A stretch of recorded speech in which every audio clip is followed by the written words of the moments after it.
Okay, meron tayo rito guys na Isuzu Crosswind. Yan, ito guys, bibigyan ko lang kayo ng babala sa mga mahilig mag-DIY. Yan, baka mangyari sa inyo to. Yan, ito guys, tingnan nyo. Ang kanda, sunog-sunog. Lahat ng ground, kumbaga nasunog. Papunta rito sa may relay. Yan, hanggang dito. Yan, ito guys, bibigyan ko lang kayo ng babala. Yan, kaya nasunog yan. Ito gaya ng sinasabi ko guys, basta Isuzu Crosswind at saka Sportivo, Isuzu Sportivo, wag na wag niyong papalitan to guys ng Boss Relay. Yan, ito guys, napalitan ng Boss Relay, kaya nasunog yan, itong linya na to.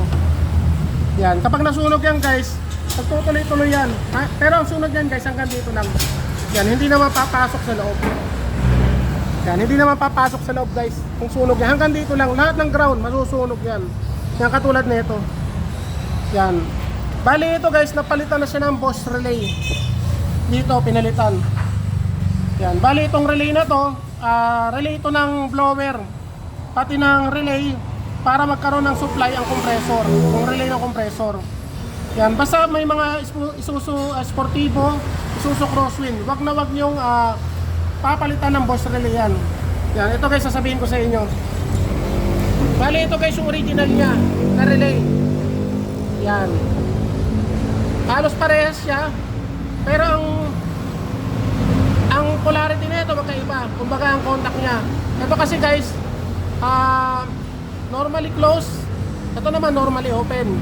Ito naman guys, parehas siyang may contact. Kumbaga kapag gumana relay na to, itong dalawa na to magkasama. Ito naman yung original niya, magkahiwalay itong dalawa na to.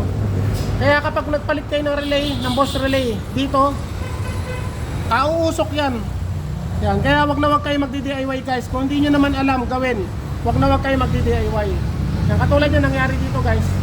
Kaya nasunog siya. Yan, sa mga hindi pa masyadong marunong na auto electrician, wag na wag yung gagawin yan.